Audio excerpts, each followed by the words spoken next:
Hey guys, Jay here, and tonight we are going to be talking with a man about men and mental health. This is the month of November, commonly known as Movember, where men actually begin to talk about their mental health as well as their physical health and diseases that they face. And I am a big men's advocate. I've worked so many years in the field of mental health, men, and addiction. And one of the things I always tell people that love men love to talk, men love to have conversations, but however, we live in a society that does not allow them to actually talk about it as a natural and common thing that they're experiencing. So tonight I have the wonderful educator and coach, Kevyn Murrell, who will be in conversation. I'm so excited to have him tonight. And he's going to be sharing some intimate stuff. And I want you guys to think about coming in on the story. Hey! Hey, hey, hey, hey. All right, let me make sure that Good both night, of us everyone. are in the frame. Awesome. We don't need filters, apparently. No, I got a nice white wall behind me. Yeah, we got a nice wall. But yes, so I was just giving everybody kind of a little background why I'm doing mental health, and I haven't shared much about you. So let's dive right in because Instagram only gives us a certain amount of time. Correct. And tell the people, whoever's joining, shout out for those who are joining. I will wave occasionally like this, or I will wave down. And if you have any questions, what you can do is to click on the question button and then just type it in, and we will definitely respond to you guys. So yeah, Merv. So tell the people who you are. Hi, everyone. My name is Kevyn Murrell, also known as Merv. I am an avid rugby person. I play, I coach, and I referee. And outside of that, I teach PE at St. George Primary School. Okay. 30 That's all. years old, too. Gotta add that in. That what? And 30 years 30 old, years too. old. 30 years old. And Yeah. he's a model, but you don't want to say Oh, yeah, that. right. Yeah, Rihanna. If you're Yeah. listening, or any people that know Rihanna listening, I'm available. If you want a model for Savage Fenty, just drop a line at K underscore Murph, right? K Right. underscore MURV. Just making sure you understand that. Cool. All right, guys. So thanks for joining. For those who are joining, what I would like you to do is perhaps go share this information with at least two people. Let's start having this conversation. So, Kev, I want to jump right in. No And my problem. topic that I've chosen for you, and I want my viewers to realize that these are topics that I believe that every male experiences in some form or fashion in their life. However, we don't have conversations, and it's only when you experience the story and you think you're strong enough to share is when people hear. So tonight we're gonna. Alyssa says she pulled up Yeah. here. Thank you, Alyssa. So tonight we're going to begin and having a conversation about your mental health and something that perhaps changed the way in which you view the world when you were a little bit young. A little bit, literally a little bit younger. Yes. Well, for me, the main change in my life would have been when I lost my mom back in 2014. Mm-hmm. That would have been, I guess, not just for me as well. It would have been for me and my family. Mm-hmm. Losing my mom, who was basically the linchpin of us. And, it was a long road to really adjust to Mm-hmm. her, not having her there every day. Okay. Yeah. All right. So you would have been, if I do my math, you would have been 24. 24, Yeah, right? And she was sick prior to that. correct. She would have Okay. been sick. I can't remember the exact timeline, but for a number of years, she would have been ill. But she really took ill on that time. Okay. So let's talk a little bit about the concept of, losing your mom, but also seeing her as a strong individual that raised you and your siblings and was a wife to your dad and all that Mhm. stuff, right? So let me give you a little bit of background on why that would have been really a big loss for me. Like my mom was that person for me. Mm-hmm. She was involved in everything that went on in my life, and it's because of her that I was able to get to the point I am now when it comes to who I am.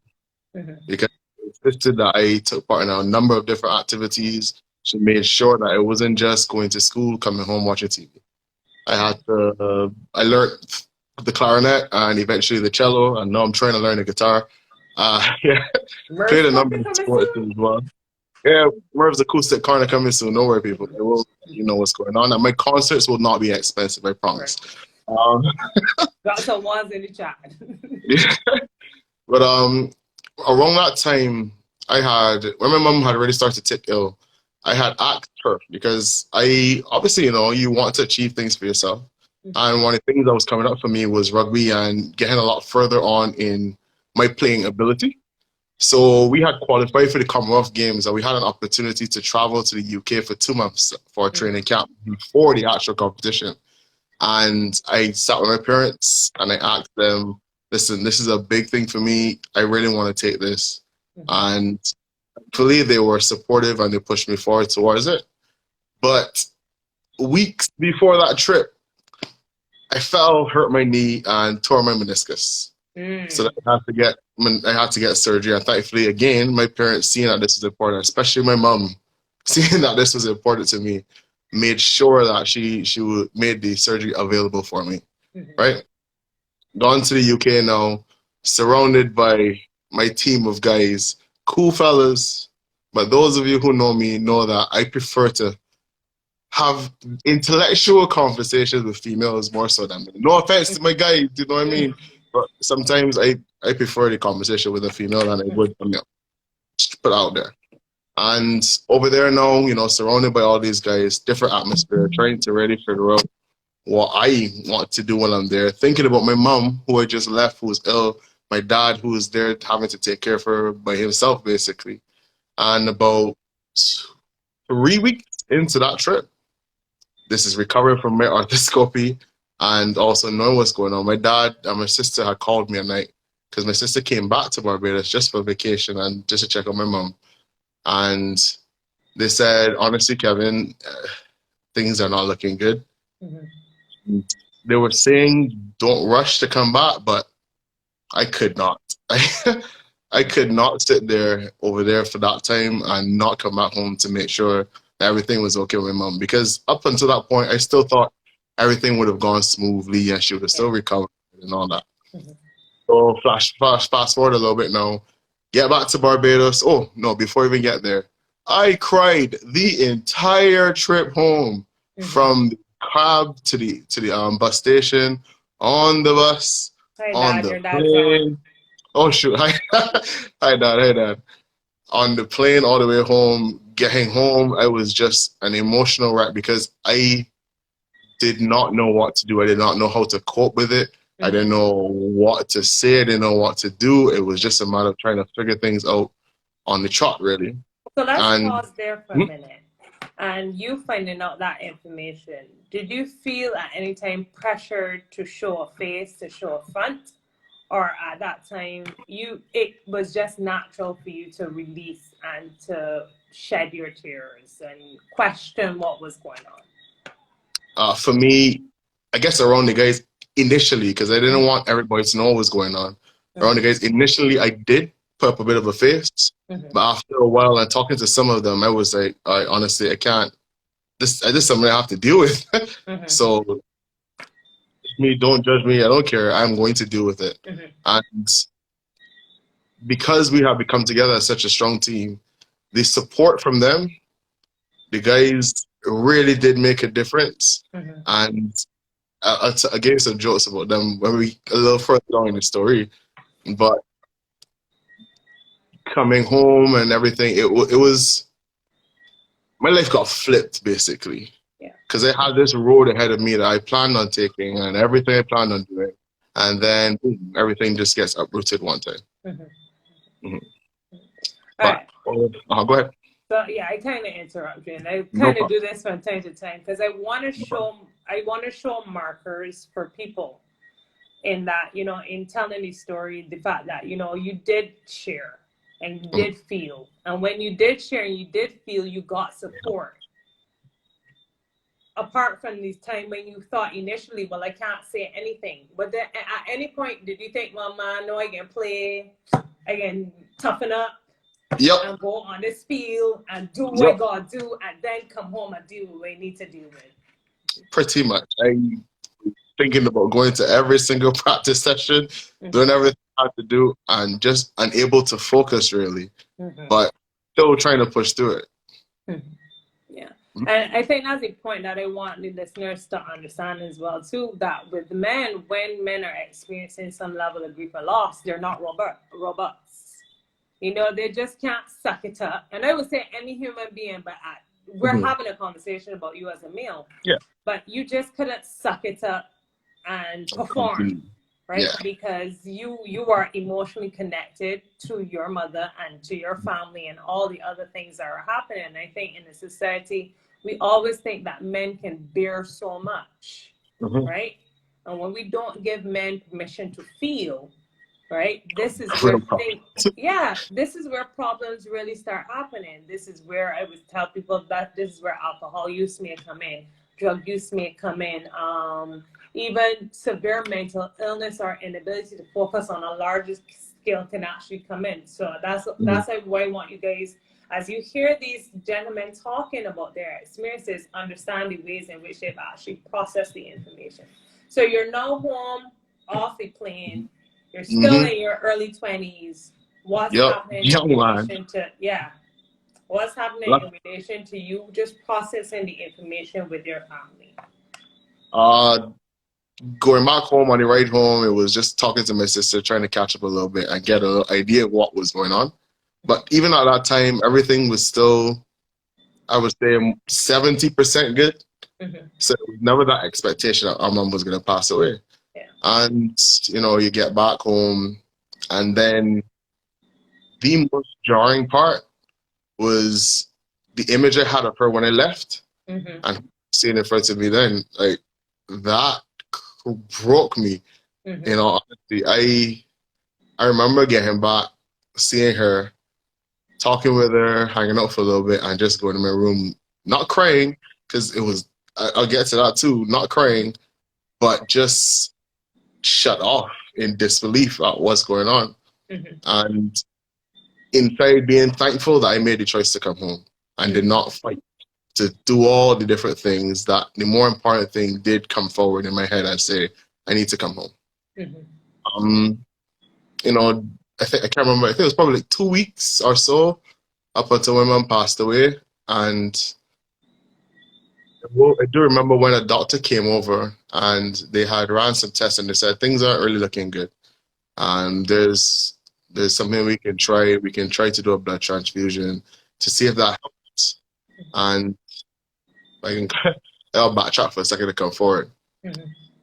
One night, my mom and my sister were talking, and I remember my sister said that my mom asked her, "Well, when you think I'm dying?" And my sister, she's a doctor, so she's dealt with it, and she tries to, she understands how to do it in those moments. Well, obviously, it's her mother. It's a lot harder now. She said, "Do you think you are?" And my mother said, "No." And she said, "Good. So, well, that's what we're going with." And, you know, that was probably a couple of days before the real turn for the worse. I remember we took her to the hospital. She had a blood transfusion, and my dad always makes this joke that she got a guard of honor on her way back home because there were no ambulances on site at the time, so we had to use a BDF ambulance. So it was a full escort all the way back home. And that night, and now I'm going to share now, so Dad and everybody else from my family, please don't, you know, feel weird about this part, but that night I remember how she was after that blood transfusion, because she had very low energy before, but after that I think it was kind of like a shock to your body. So it was sporadic movement, and that started to really pull at me, seeing that and wondering what is going on, not really understanding what she's going through. But I do remember that night I cooked her last meal. The last thing she ate would have been cooked by me, and it would have been something that I liked to cook for her all the time. So that things like that really did help to feel her as my mother, at least that one last time. So we went to sleep. I guess my sister had had an idea of what might have happened, and she didn't say, thankfully. Thank you, Robin, for that. But in the morning, I remember I heard a knock at my door, and before anything was said, You I knew just what the had a knock feeling. meant. Yep. Mm-hmm. And you see how I'm sitting down here with this wall right behind my head? Mm-hmm. Imagine that there was one wall separating where I was sleeping and where my mother was sleeping. Mm-hmm. So my mother would have passed away in the hours in the morning, and we woke up. She was dead, and I went into the room, looked at her, obviously, and you reach out and you touch someone when you really care, and it was so jarring because I did not really register the fact that when somebody dies, their body goes cold. Yeah.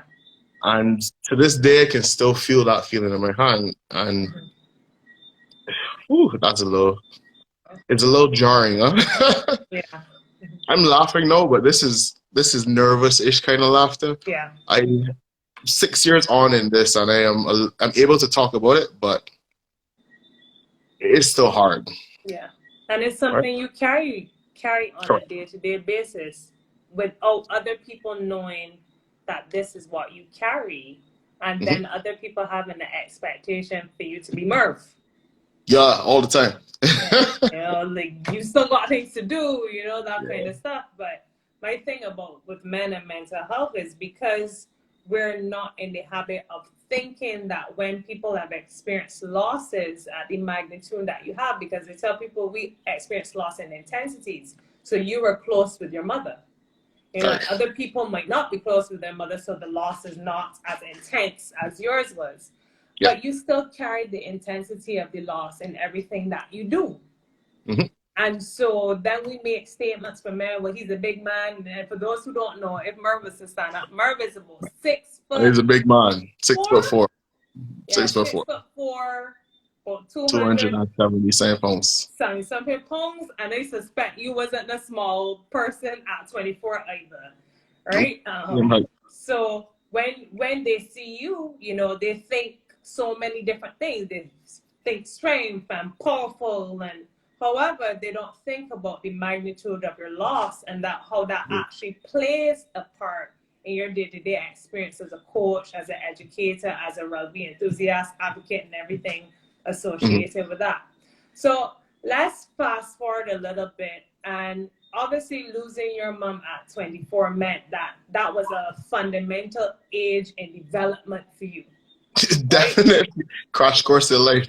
Yeah. So how did that begin to change your concept or your outlook on life, especially from a mental health perspective, from your thoughts, your feelings, and the interactions with people around you? Well, 4 months after my mom passed away, the day she passed away, I did not cry. I did not cry at the funeral. I did not cry for 4 months. I could cry. I would always reach a point where the tears would be right there on my eyes, and all of a sudden they're gone.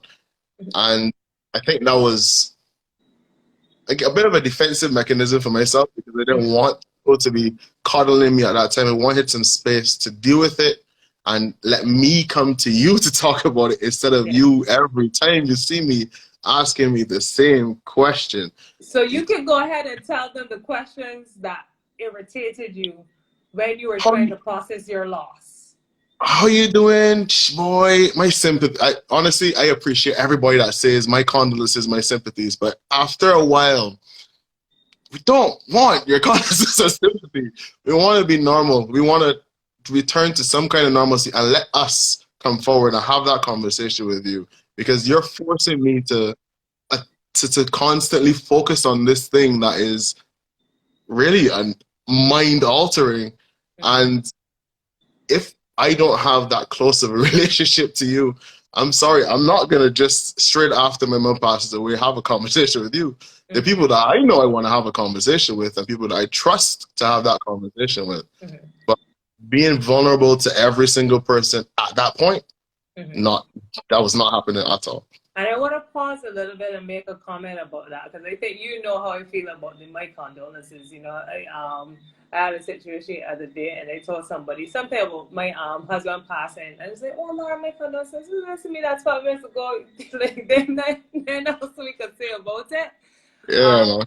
but I just want to make the point surrounding the fact that you wanted to be vulnerable with the people you had already connected with Correct. versus the people who thought they needed to say something. And Correct. how did that impact their impression of you, right? And I Hmm. always tell people it's funny because when somebody doesn't talk to you about their loss, you assume that they're not doing too well. They be like, I see Merv, and I tell him my sympathy, and like, he ain't really talk to me, like he's still stunned, yeah. and Hmm. and I'm like, but do you know the parameters that are associated with the conversation with the person? Let them lead. You don't try to lead the conversation. You don't force somebody to talk about something they're not comfortable with, especially that's a sensitive topic. Understand that the person you knew is still there. However, there's something right now that they're trying to process. And if they want to process it with you, let them. If So they're no, they're not. I wasn't rude to anybody or anything, but it was more of a I want to feel normal right now. I came here to, let's say, to rugby practice. I yeah. came here to rugby practice because this is what helps me feel relaxed at the end of the day. I don't want to let me think about that in my own head. Don't bring it to me every 5 seconds. Wait, Murphy, you all right? Wait, Murphy, you all right? You all right, child boy? You did it. It's okay. I appreciate you. I love you for doing that, but let me do it in my own time. So 4 months, what was the straw that brought the camels back? Ooh, so my mom was involved in the development and the building of Blackman and Gullop Primary School.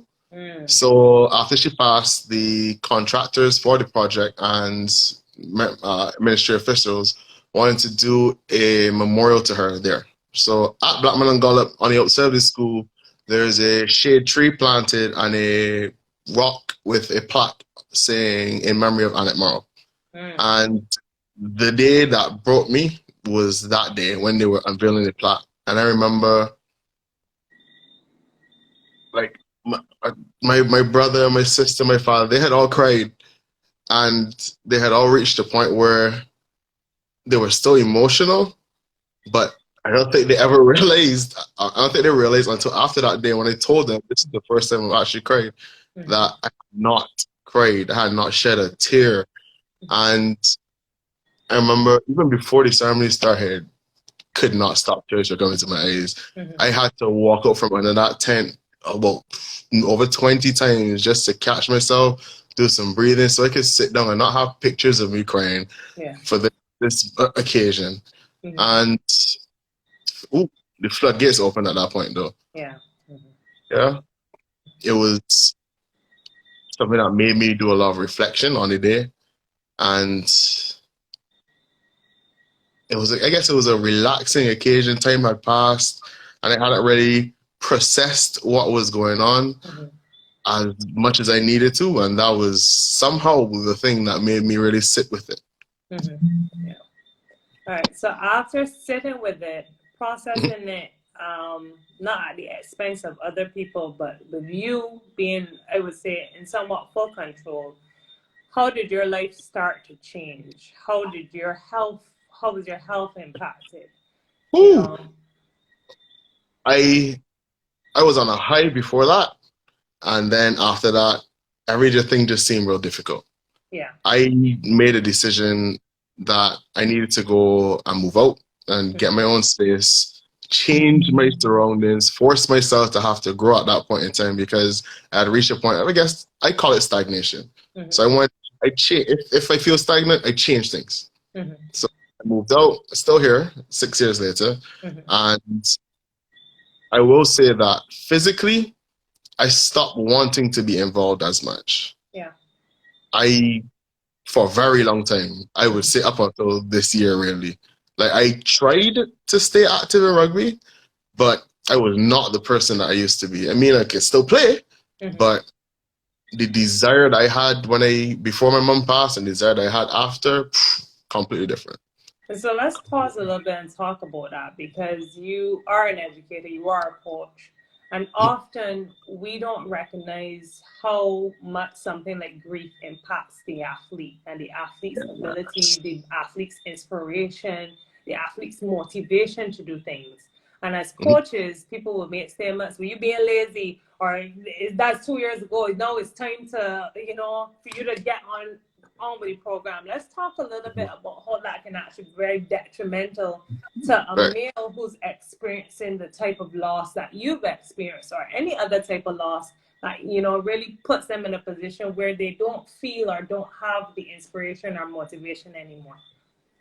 So, like, I'm gonna say this to everybody here, right? We don't want to not be able to perform our best. We want to perform our best. And being told we're not performing our best doesn't help us perform our best. It kind of just makes you feel like this is not a fun place to be. Yeah. Like, it's no longer safe. Exactly. This is not my safe place anymore. So maybe I need to change this too. Yeah. And even, I would say, yeah, before that I was training regularly, training like 6 days a week. Sundays was active recovery day, always going for a jog, always active. And then it went to probably twice a week. Then it went to no times a week. Yeah. And that was for a number of years. And I never really realized, never really tracked how long of a period of time I had been inactive and just doing the minimum. Yeah. I remember. Grief does that. Grief gives you enough energy just to do the minimum. Yeah.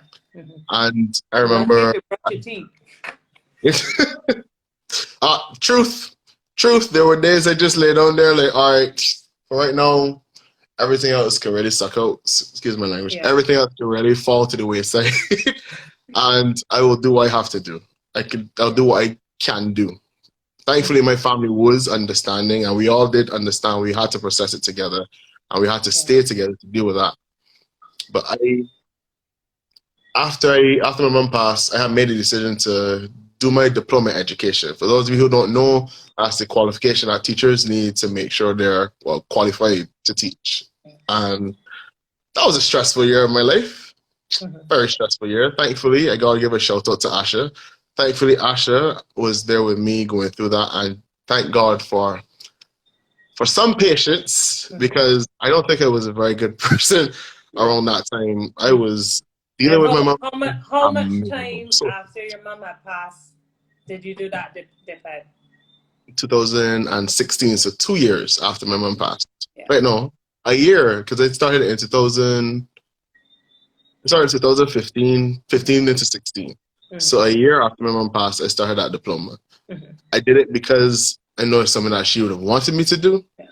And I did want to, live up to her expectations, regardless of if she's there or not. And also something I had to do for myself. Yeah. So we have one question. Let me talk about it. Questions. Is it good, bad to end up dropping most or all of the things you loved? All right, so you could go ahead and start with your own personal experience, Merv, and then I'll talk a little bit about that as a question. I think the reality is it's both, because you do have to take a break and take a pause to really process things. And forcing yourself to continue with your routine is very, very detrimental to you actually recovering from what is a trauma. You've lost somebody. You have to recover. You have to reassess your life and figure out that hole that person left in your life, what that hole means, and if you want to fill it with something else, if you want to if it's going to close up to be a little bit more manageable or whatever. But I would say that, yes, you take that pause, but don't stay paused. Don't stay paused, because then that becomes your routine. And if that becomes your routine, you're just going to continue you're not going to improve if you don't make a change at that point. Right? Yeah. And I always tell people grief requires action. So people use this language, time heals all wounds. And I'm like, actually, no, action heals wounds. So you would never go to the doctor. If you had a broken leg, you would never be like, yo, time, 6 years. Let me see what's going on with this foot here. You would go and you would take action steps to get the foot x-rayed, get it put on the cast. And then afterwards you would do therapy to actually help you. And I always tell people with grief, it's the same thing. You experience the loss of whatever it is, whether it's loss of trust, loss of freedom, loss of a loved one, but then there are action steps that you actually have to take to help you begin completing the relationships with the person or the things or the experiences that you've actually lost. All right. So let's fast forward a little bit with regards to 2016 after doing your DIPED. How do you think, you mentioned Asha, how do you think your relationships actually helped or hindered your mental health towards that? Towards finishing the degree or the diploma, or towards towards your healing experience? Okay. I would say I have to be very selective about who I dealt with this with, because I know there are some people who mean well, but because they don't know exactly what they're doing, their help can be detrimental. I will say that. Yeah. I know that some of my friends may say I got a little bit scarce, but my mindset had changed. Like, I was a happy-go-lucky young man just ready to go and enjoy the world. And then I lost my mom, and I said, okay, maybe get my life together, get my act together, and start moving forward. You had asked about relationships. I would say the close relationships I had were a very big benefit, because sometimes when you are dealing with loss, you just want to talk, and not talk about the loss necessarily or talk about something specific. Just talk. Just talk, because people think that men don't like to talk. And I always say, we do like to talk, but we know how to talk too. Exactly. So let's talk about who you talk to. Did male, having to talk to males, did that help? Or the selective males that you had, did you find that having a female, was that more nurturing in terms of your mental health? Which one did you prefer? I would say, well, big ups to Kevin, and Raj, 3 best friends, because at the drop of a hat, if there was something I wanted to do, most of the time I can just call on them and we just go. And that helped a lot. And they're not on this right now, but I must say that really helped a lot.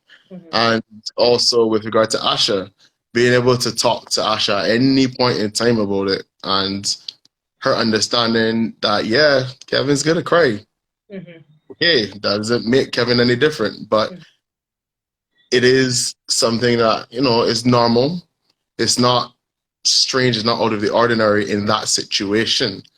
I would say that her being there helped a lot more with regard to my overall recovery.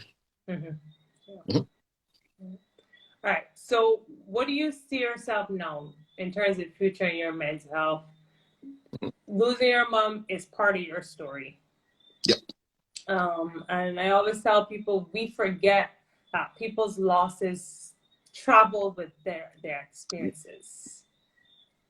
And the depth of, or the perception of time does not erase milestones or emptiness or empty spaces. So where do you see now your mental health as you go into 2020, finish up 2020, going into 2021? I would say that I am very, I take it seriously, because I have been a stressed out mess before. I have pushed myself to be the hero of every freaking thing before. And I did not realize how it was affecting me until, I would say, last year. COVID has been a blessing in disguise.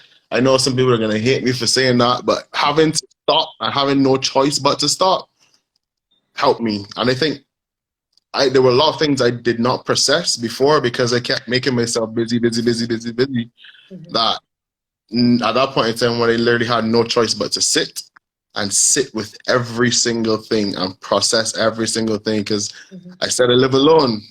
Yeah. I'm not locked down by myself. It's not exactly, you know, it was a little scary at first because I didn't know how to really manage it. And thanks to my friends and thanks to actually getting active again, that was one of the main catalysts for me getting active. And I got big up Janelle because I remember last December when you had come to the sevens tournament and we had a conversation about the stress that I was dealing with, and you had said, come back in the gym. Come and join me in the gym. And I did. I took a while to get there, but I've gotten there and I have enjoyed the journey. And I would say that process from when I have first started with you to now, things have changed in who I am and how I interact with things, because I did sell myself a little short in some cases, and I did forget what I was years ago. And it does help to have somebody. Basically, I could curse a little bit. Just one curse, right? You Sorry, Dad. Okay. Like, don't worry about your shit. Just gonna do what you gotta do. Yeah. That helps sometimes, but it's who I trust to do it. And everybody can tell me what you tell me here. I give you that because I trust you. Somebody else tell me that. Okay, cool. Bye. I appreciate that. Yeah. All right. So, anybody have any questions? We're gonna be on for like 4 or 5 minutes. For those who are joining, thank you. You can let us know if this information was useful. We see some comments in the chat, but just let us know if this information is useful, because one of the things that I realized in the field that I am, both from the mental health perspective and the fitness perspective, is we don't have larger conversations about how men are being impacted by the things that they're experiencing on a day-to-day basis. Somebody says sometimes you can drop everything to start in your life. Very, very true. And I wanted to provide a space where men who are considered real men but their feelings aren't considered could actually have a voice, because then we have this conversation about, big men don't cry, or or it's crazy though, I ain't gonna lie you. Exactly. You might not see me cry, but it's called a catharsis. There's a reason why we can actually cry. There's why our bodies was actually created to cry, right?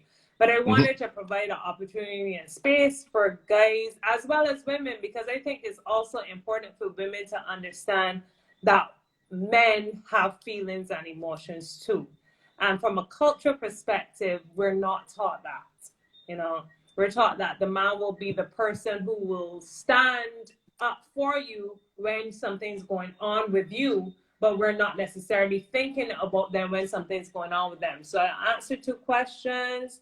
Danny, what's the best way to show support to your male friends? Merv, you want to tackle that? The best way to show support to your male friends. And then we got another one, Q. I would say, tell them, I am here if you want to talk. Not forcing them to talk, but letting them know the opportunity is there for them to come to you. And waiting and being patient, understanding that, it may never happen. They may never come to you because you may not be that person that they feel comfortable talking about it with. But don't take offense at that and treat them differently because of it. It's the process they have to go through to get to the point that they need to get to be able to continue on with life. Yeah. And show up when they ask.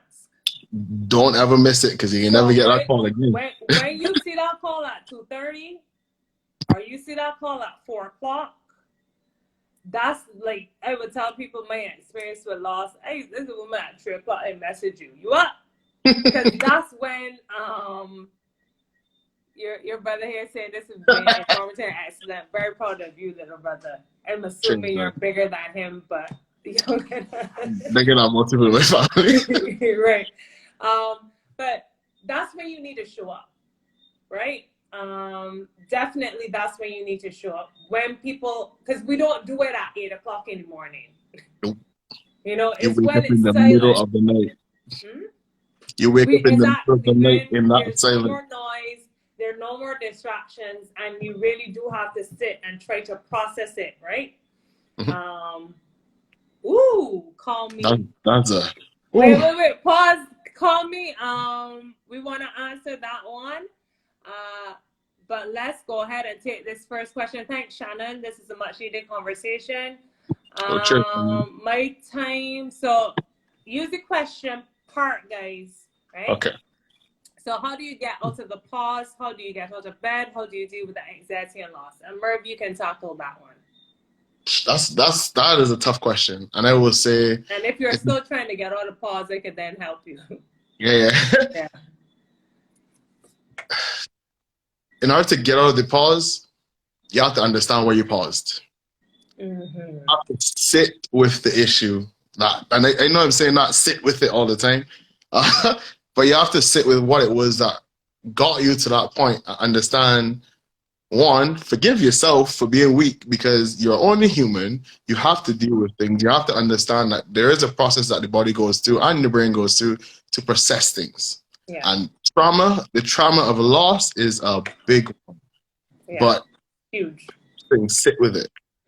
Next thing, find somebody that you trust, that you can have a conversation with, not necessarily about the issue, but that you can feel completely vulnerable with and just talk. Yeah. Because at some point in time, you will reach the point where you will talk about the issue, and that conversation may help, it may not help. All depends. You won't know until you actually do it, truthfully. How do you get out of bed?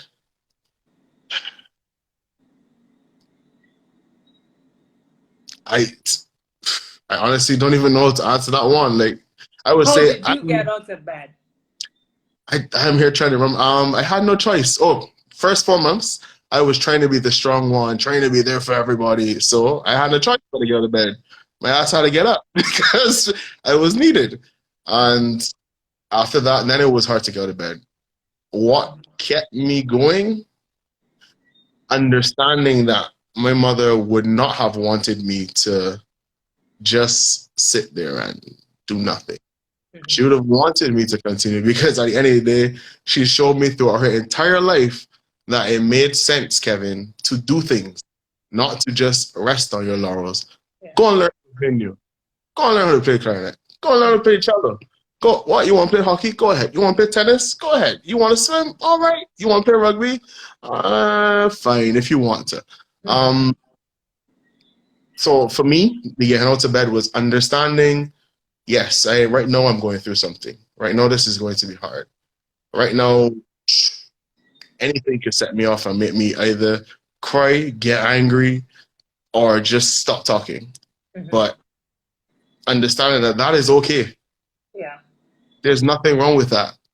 And if the people around you can't accept it, well, those are not the people you want to be around very often, even after you get over your grief, because those aren't people who understand you, right? How do you deal with the anxiety of loss? I'm going to let you not handle that one. All right. Yeah. So in terms of the anxiety of loss, I think it's just a natural response.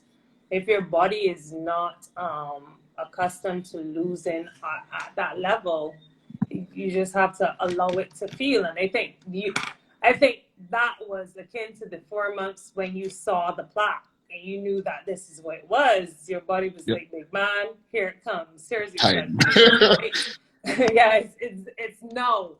And so sometimes we try to hold up a big front. And when I think about it, both men and women do it, but to a large extent, men do it, right?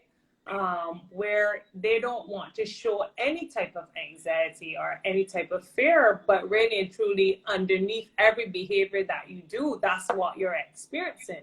And so then when you can just identify it and say, listen to me, I don't feel well in this moment, you've just acknowledged part of your stress cycle and you play along with it, right? Because then when you find more people that you can have more meaningful and true conversations about it, then it becomes real. And I tell people, I had this conversation the other day with somebody who's like, man, men don't talk. I said, men's the therapy all the time. It's called a rum shot. It's called beer, right? But it's just Exactly. It's just being masked with other Mm. things, but that's when they get an opportunity to share, and that's why when rugby no longer felt like a safe place, you were like, I'm gonna head out. Because no, y'all mixing up how I'm feeling and dealing with something with my performance. And when you're experience loss, you can't optimally perform, right? That's a very, very hard pill to swallow for people who are in the optimal performance business, coaching, CEOs, all of that stuff. But when you are experiencing loss to that magnitude, the energy that you wish you could give to others, you almost have to give to yourself. Mhm. Yeah. We'll take one more question, guys. We're seeing some comments. Is there anything that you want to leave them with, Merv, in terms of men and mental health But and before the that, importance of it? let me just let everybody know, no one punched me. This is a black eye from rugby. These things happen. Don't Dude, assume that, nobody can see it. I can see it, like it's just glaring it. But all right, I would say for the men in the conversation, be you. Like, understand that you don't have to be perfect. Like, we all make mistakes, but the pressures are put on us by society to be this, that, the third, fourth, and fifth. How will I fix it? The pressures are put on us by society to be the third, the fourth, the fifth. Yes, I accept that those are pressures. Those pressures exist, but doesn't mean you have to feed into it completely. Like, do you do your best? Do it. Always do your best. That's what I'm trying to get to. That's the part I'm trying to get to. Always do your best. And yes, Dad, yes, because of you two and all you have done in your life and all you have achieved, big ups to you. I don't think I ever really tell you this very often, So but let's talk about that. Finish give him his compliment. no problem. I have no problem giving him this compliment. Even But if I don't want to know what happened to that black guy, he saw it, I wonder. but for you, Dad, like you have always set a very high standard of what it means to be a man. And it's not that you cut yourself off or anything. You were still available when it was necessary. And you have set a bar for me that it's my brother here raising his hands. It's true. You set a bar for me and Danny and Robin that the reality of it is, I've told you this already, this part I think, that I intend to surpass it. If I don't, well, at least I did my best. But I want you to understand that everything that I try to do on a daily basis is not to better you, but to show you, to make you proud of me and get you to see that, at the end of the day, I have seen all you've done and it means something, right? Would you say that your dad played a important role in processing the loss of your mom?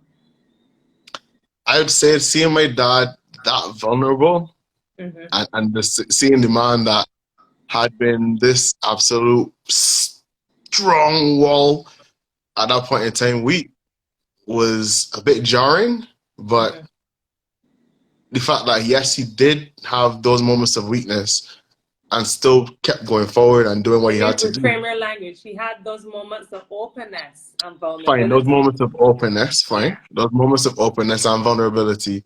And he still kept doing what he had to do. He dealt with what he had to deal with in his own way. And he also made sure that going forward, he did what he had to do. And seeing that and being able to have real conversations with him about my mom and him telling me stories about, in fact, let me not overshare, but him telling me stories about when he met my mom and the circumstances around that. And just having those kind of conversations, it really did help. And there was a point in time after my mom had passed that I felt there was a lot of distance between me, my brother, and my sister, and my father. And thankfully, over time, we sat with it. We processed the feelings that we had, and we reached a point where I think overall I can talk to any of them at any point in time. We might not talk every day, might not talk every day, but when we talk, we talk. And also, big ups to Robin for bringing my niece and my nephew into this world, because you made my heart very full, huh? Right? All right. So, guys, that is almost an hour. Murph, I want to thank, because we know we can talk, we can learn. Yeah, it's true. I got We work let me with, Wednesday, don't worry. We let me Wednesday. I got work with, I Damn. got work with.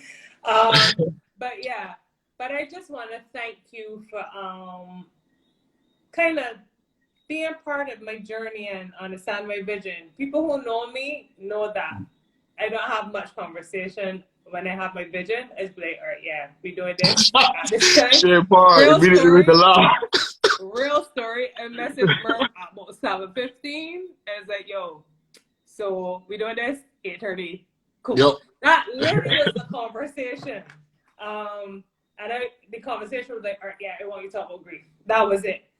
No problem. Because one of the things for me is sometimes we spend so much time planning our lives that we forget that life is really meant to be lived. And when we talk about men's mental health, I think it's the same thing. Yeah, listen, you treat me up. Yeah, I will send those texts. I think when we're then experiencing men's mental health, I think we're always waiting for the perfect time to begin having these conversations. And I just want to encourage you guys on this live. The perfect time is always now. Yep. Right? It's always now to have conversations with men. Right? Because that conversation you have may be the difference between that man taking his life or doing something extremely self-destructive, right? And we're not mindful of those things because of these stereotypes. Call me Dankoti at what time? Listen to me. I real random, so I ain't gonna pretend. Follow the page and keep the eyes up. I will try to like make this like an 8:30 thing either Monday or Wednesdays. Cool. But I am one of those people that I really go with my spirit and my intuition. Because sometimes the conversation that people need is not a scheduled conversation. It's a no conversation. It's when you're in the moment. Because that, for me, that's the core of men, right? Men always have to show up no matter what they're doing. And sometimes they don't have the emotional energy to show up because they're so tired battling everything else. So I want to thank you guys so much. What I'm going to do is actually save the video and then I'm going to post the video. And what you can do is share it with other friends, anybody that you think this information may be relevant to them. Because the more we can begin healing through conversations, then people, especially men, their emotional management changes. You know, it changes for the better.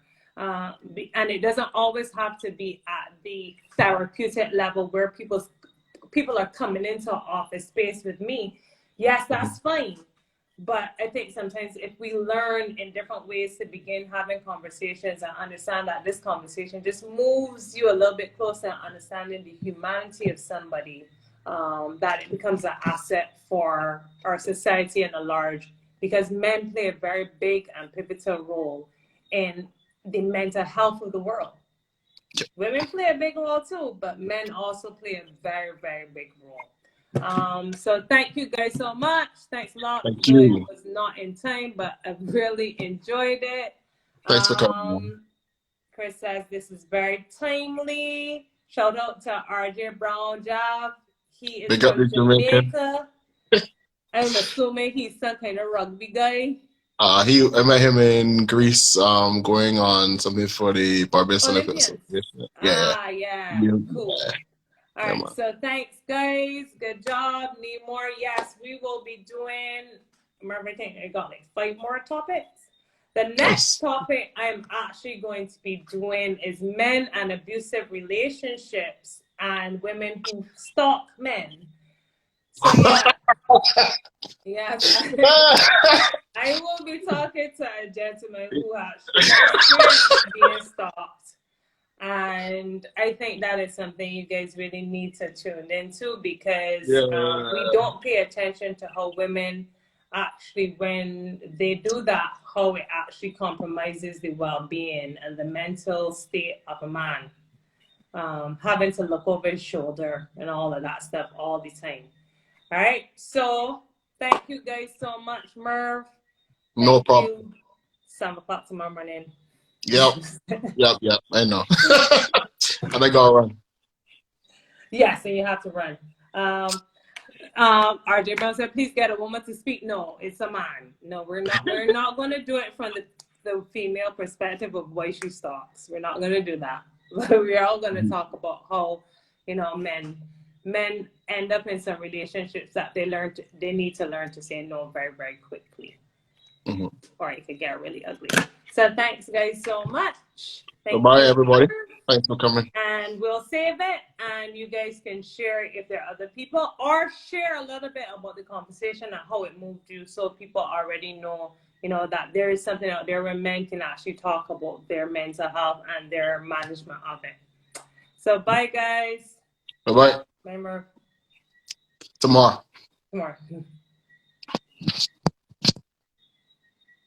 So thank you guys so much for joining. As I said, I am going to actually put the video on my IGTV.